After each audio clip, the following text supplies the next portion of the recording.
Bonjour à tous mes petites étoiles, j'espère que vous allez bien. Merci de m'avoir attendu aujourd'hui. Je ne faisais pas de sieste, pas à cette heure-ci. J'étais en train de travailler à la publication d'un podcast. Ça faisait un petit moment que j'avais envie d'en refaire un sur l'application Podbean et puis j'avais laissé les choses se faire naturellement. Et de fait, rien ne s'était passé. Et là, ce matin, je me suis dit, allez, tu as du temps, ça fait un petit moment que tu as délaissé les petites étoiles sur YouTube, il est temps de leur offrir quelque chose aussi sur les réseaux. Donc, depuis quelques minutes sur Facebook et Instagram, vous avez le lien pour aller sur Podbean. Et pour trouver, je vous montre donc ce très très beau livre, Ose de Kobi Yamada. Donc je vous en reparlerai, vous avez la photo, je vous ai donné toutes les coordonnées pour pouvoir retrouver ce livre. Et puis je vous laisse donc regarder, écouter plutôt, puisque c'est un podcast, écoutez donc cette petite information que je vous mets sur l'audace, sur les croyances limitantes, sur la plateforme Podbean. Je voulais aussi non pas pousser un coup de gueule, mais ce matin j'ai lu le début d'un article sur Ouest France, alors ça vaut ce que ça vaut. C'est sur une personne qui indique que le développement personnel, l'épanouissement, contre vents et marées, ça devient un petit peu la tendance et que ça peut faire beaucoup de dégâts. Alors oui, ça on en reparlera aussi sur un prochain podcast, comment se sentir épanoui, se sentir à sa place sans laisser les autres de côté, ni non plus les étouffer, puisqu'à un moment donné, si chacun s'épanouit, il faut qu'il y ait quand même de la place pour s'accueillir les uns les autres. Donc ça fera partie d'un prochain podcast. Et puis, je ne lis pas toutes les personnes qui, entre guillemets, cassent tout ce qui est développement personnel. C'est à se demander en fait si ces personnes sont favorables ou pas à ce que les personnes aillent mieux et aillent bien. Donc moi j'évite de lire ce genre de choses parce que je trouve ça injuste en fait de ne pas laisser la place. Après elles ont aussi tout à fait leur place d'avoir leur opinion et c'est une opinion qui peut se défendre. En tout cas c'est pas une valeur que je partage, donc c'est pour ça que je ne lis pas ce genre de choses, mais vous pouvez bien sûr aller lire. Bon, j'arrête mon petit blabla et puis on va regarder tout de suite la guidance pour ce vendredi 7 juillet 2023 en espérant qu'elle résonne pour vous. Alors bonjour les petites étoiles, bienvenue les belles âmes, que ça résonne en partie ou totalement, j'attends vos commentaires et puis n'hésitez pas à aller mettre aussi vos commentaires en référencement sur le Google Maps de manière à pouvoir permettre à ma petite entreprise de ne pas connaître la crise. Allez, on se retrouve tout de suite sur le tapis de guidance. Allez, on y va, on regarde tout de suite ce que nous indique l'oracle d'Amam de Stéphanie Gras. Donc, ce sont de très jolies cartes avec un papillon. Donc évidemment, vous comprenez pourquoi je les ai choisies. Donc là, on va venir voir sur ce premier tirage quelle va être finalement l'énergie du jour, ou en tout cas ce sur quoi mes guides veulent attirer notre attention. Donc évidemment, faites preuve de discernement, prenez ce qui résonne pour vous, laissez le reste, ça résonnera peut-être plus tard. Tout n'a pas à résonner maintenant. Ah, j'ai une petite araignée qui me grimpe le long de la jambe, alors merci pour ce message, mais on va pouvoir s'en passer pour l'instant. Ah, ça c'est très très joli. C'est une très jolie carte, regardez. Transmuter le poison. Alors, transmuter le poison. C'est une carte de fin de cycle, puisqu'elle porte le numéro 45.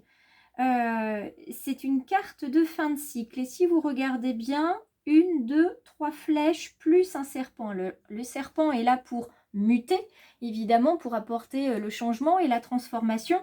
Transmuter le poison, c'est comment faire pour que tout ce qui vous arrive et qui est de l'ordre du désagréable, voire du négatif pour certaines personnes, vous puissiez le transformer en lumière et en quelque chose de positif.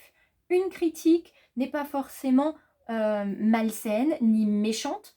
Une attaque, bon, là c'est un cran au-dessus, c'est autre chose, mais là on vous invite à ne pas tout prendre de manière négative, déjà dans un premier temps, et puis par la suite de savoir utiliser finalement le poison contre les personnes qui vous l'ont envoyé. C'est-à-dire que vous pouvez non pas renvoyer du poison, parce que c'est pas du tout productif et c'est pas bon du tout, ni pour vous, ni pour la personne en face, mais tout simplement transformer la nature de cet envoi en amour, en lumière. Et puis ces personnes-là, si elles envoient du poison, c'est qu'elles ne sont pas habituées à recevoir de la lumière, ni de la gentillesse, de l'amour, et ça va donc les déstabiliser beaucoup plus que si elles recevaient du poison, parce que ces personnes sont habituées à en envoyer puisqu'elles ont été habituées à en recevoir. Donc ici, ce qu'on va avoir sur cette carte-là, c'est d'ailleurs la dernière carte, hein, avant-dernière carte de l'oracle, hein, puisque la dernière carte, c'est le 46, c'était le commencement, hein, c'est celui que nous avons eu il y a 2 jours. Ici, la carte, elle vous indique qu'il n'y a pas de personnes méchantes en fait. Il y a des personnes qui souffrent, qui n'ont pas à trouver d'autres moyens pour s'exprimer que de blesser les autres pour gérer leur propre souffrance. Alors vous allez me dire, bah ouais, mais c'est moi qui prends en attendant. Alors, oui, effectivement, j'ai une belle âme qui m'a dit très récemment, de toute façon, quand quelqu'un doit dire les choses, même si c'est pas à la personne concernée, elle va trouver une personne qui est suffisamment costaud, suffisamment forte pour finalement être le réceptacle, hein, en fait, de sa douleur, de sa frustration. Et voilà, c'est pour ça qu'il faut s'entourer de belles personnes, il faut s'entourer d'amis solides qui sont là dans les mauvais surtout, plus que dans les bons moments, parce que c'est vraiment ces personnes qui sauront vous accompagner. Quand on est épanoui et heureux, Catherine Icalaios nous dit « Avons-nous envie de chercher des histoires aux autres ?» En général, non. C'est souvent preuve qu'on ne va pas bien et on est perdu, on est en incapacité finalement de comprendre et d'écouter les autres. Alors fort heureusement, ça ne dure pas longtemps. De manière générale, quand ça dure, il faut se poser d'autres questions si on est capable de cette remise en question et surtout de se dire, bon bah là, j'ai déconné. Comment ça se fait et pourquoi? Donc là, cette carte, elle vous invite à creuser au plus profond de vous-même pour faire à la fois un nettoyage physique et un nettoyage émotionnel. En plus, avec la pleine lune qui est arrivée lundi, vous avez dû ressentir qu'émotionnellement, il y avait trop de choses à gérer et à un moment donné, ça va pas. Moi, la première, hein, ça a été très compliqué à partir de mardi. Franchement, j'ai bien ressenti les effets de la pleine lune. Ça commence tout juste à s'améliorer. Donc ici, vous avez Dame Belinda, qui est une très jolie fée et qui vous parle d'amorcer une transformation. Elle vous met aussi en garde contre les éventuelles méchancetés, les malaises qui sont par là. Si vous avez un passé qui pèse lourd, qui vous obscurcit, vous tourmente l'esprit, il est temps de vous tourner à l'intérieur de vous, de voir ce qui ne va pas, de venir vers moi si vous en ressentez le besoin. Parce que tout porte à croire que là, vos pensées sont contrôlées par votre ego et votre attention n'est plus portée sur le moment présent. Et ça, c'est dommage. Mais aujourd'hui, les guides vous invitent avec cette carte-là à observer votre façon de réagir par rapport aux situations douloureuses. Il y a un travail personnel de responsabilisation qui est en train de se mettre en place. Donc aujourd'hui, voilà, il est temps de regarder un petit peu la poussière laissée sous le tapis. Voilà, je vais le dire comme ça.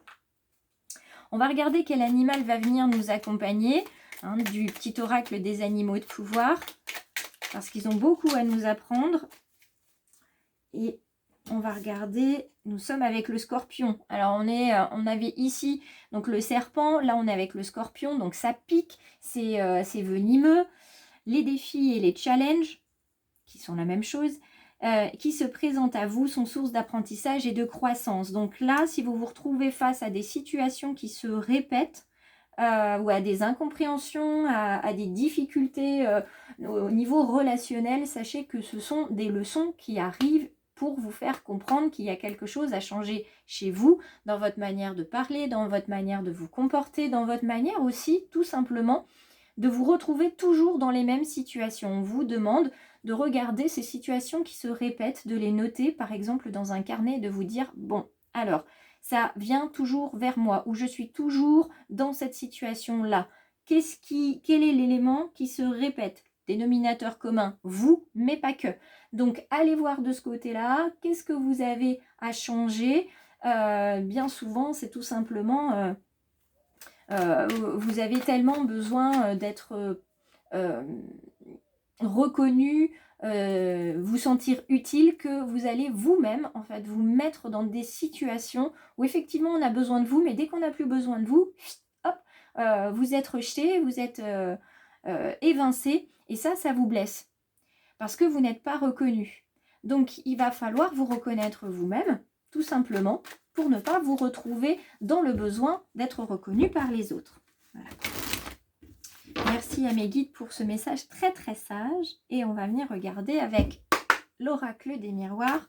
On va avoir des informations supplémentaires.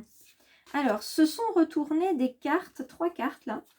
Il y avait ouverture, culpabilité et échec. Ne vous sentez pas coupable d'échouer, d'accord? Ne vous sentez pas coupable d'échouer parce que bien souvent, quand une porte ne s'ouvre pas ou une porte se ferme, il y en a une autre qui va s'ouvrir. Vous avez les clés en vous. C'est peut-être juste, vous n'avez pas encore trouvé la bonne clé. Vous n'avez pas eu le moment, le temps de regarder, de chercher correctement sur le trousseau. Ça va venir, d'accord? Quel est le message pour le 7 juillet? Alors, cette carte, elle voulait vraiment venir. Vous avez vu, elle s'est retournée. J'ai même pas eu le temps de la voir.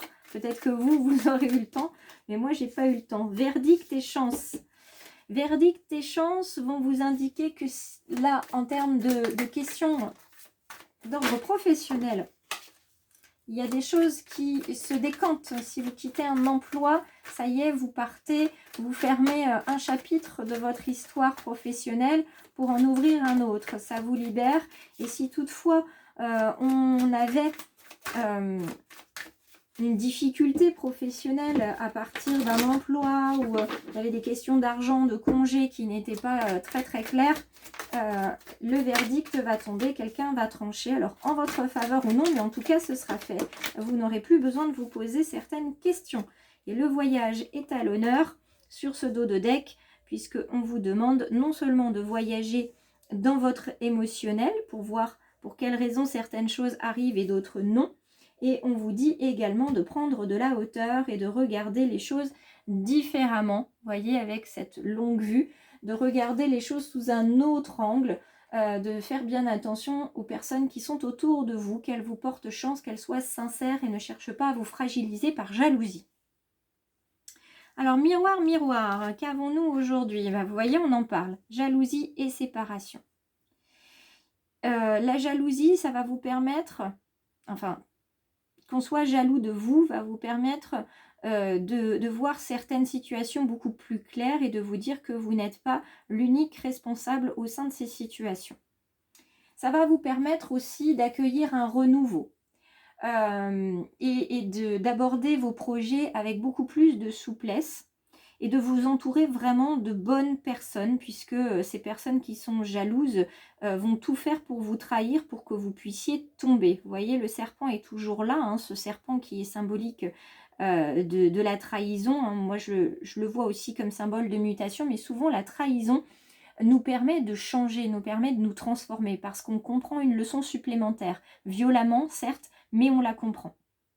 Donc il y a du renouveau, il va falloir se séparer de certaines personnes, de certaines pensées, accepter aussi de ne plus s'accrocher au regard et à la reconnaissance des autres pour pouvoir avancer. S'il est nécessaire de se séparer de certaines personnes pour que vous alliez mieux et que vous atteigniez vos objectifs, eh bien il faudra le faire. Là vous avez 2 superbes cartes, le 45 qui revient ici, en fin de cycle, avec celui-ci qui est un début de cycle. Donc vous allez vraiment ouvrir les yeux sur les personnes qui vous entourent, celles qui vous envoient du poison. Est-ce que c'est des personnes qui souffrent ou des personnes vraiment foncièrement mal intentionnées? Vous allez faire le tri et ça va être le plus beau cadeau que vous allez vous faire. C'est un cadeau qui va vous ouvrir la voie vers la créativité, vous allez vous libérer et vous allez ainsi pouvoir concrétiser avec légèreté vos projets, vos nouveaux projets, avec beaucoup de souplesse. Et cette carte du retour ici vous dit que de toute façon, quoi qu'il en soit, tant que vous n'aurez pas apaisé, nettoyé physiquement et émotionnellement votre âme et donc votre corps, tant que vous ne serez pas nettoyé et libéré, il restera toujours des petites, des infimes traces qui feront qu'il y a des personnes qui vont voir cette fragilité chez vous et s'en servir contre vous. Alors que cette fragilité, c'est votre force, c'est votre, voilà, votre hypersensibilité, ça peut être votre caractère impulsif. En tout cas, ils sauront utiliser ça contre vous. D'accord? Donc ne leur donnez pas ce cadeau-là. Vous voyez, le serpent, il est encore ici. D'accord? Il est encore ici, il est autour de vous, autour de ce noyau de lumière et d'amour que vous avez en vous. Donc faites bien attention, il y aura toujours des personnes mal intentionnées, des personnes jalouses. Ne leur donnez pas d'outils contre vous. Le seul outil que vous devriez leur donner, c'est l'outil de l'amour. La carte accusation, elle se retrouve une fois de plus ici. On l'avait il y a 2 jours avec nous. Et vous voyez qu'on retrouve ici, là et là, derrière également ce cercle. Donc il y a un cycle, vous voyez, qui a commencé déjà il y a 2 jours. Il continue d'avancer. Il y a des cycles par contre qui se terminent et des cycles dans lesquels il y a des accusations qui ont été portées, d'autres qui vont arriver. Vous allez être la victime ou l'auteur d'accusations. Donc je vous demande d'être très prudent, mes petites étoiles et les belles âmes, sur les mots que vous allez choisir et les personnes à qui vous allez, avec qui vous allez échanger. Regardez ce cercle, il est là aussi, vous l'avez ici, vous l'avez à la nacelle. C'est vraiment important et au niveau de la boussole. Donc utilisez bien ce cercle comme une boussole, hein, ce cycle comme une boussole qui vous guide et qui vous permet de prendre de la hauteur et du recul sur la situation pour observer qui est sincère avec vous ou non. Ne vous embarquez pas non plus dans quelque chose d'irréalisable et d'irréaliste. Prenez vraiment le temps de faire les choses, pas de précipitation, mais surtout non plus ne laissez pas trop de place au temps ni à certaines personnes, puisque plus on va y passer de temps, plus on va être piégé par l'ego qui va mal nous conseiller. Donc prenez un temps certain, ça c'est votre intuition et votre cœur qui vous dira le temps dont vous avez besoin pour regarder à l'intérieur de vous et utiliser justement adroitement et avec amour les capacités que vous avez pour être entendu, pour être reconnu et pour porter vos projets à la lumière. Je vous embrasse bien fort, j'espère que vous avez apprécié cette guidance. N'hésitez pas à vous abonner en cliquant à la fin de la vidéo. Je vous invite également à me rejoindre sur les plateformes Instagram ou Facebook. Et puis pour toute demande de rendez-vous, vous avez tout dans la barre de description. Je vous offre bientôt de nouvelles fonctionnalités, disponibilités sur le site internet qui va bientôt voir le jour. Je vous embrasse et je vous souhaite un excellent week-end. Prenez soin de vous mes petites étoiles.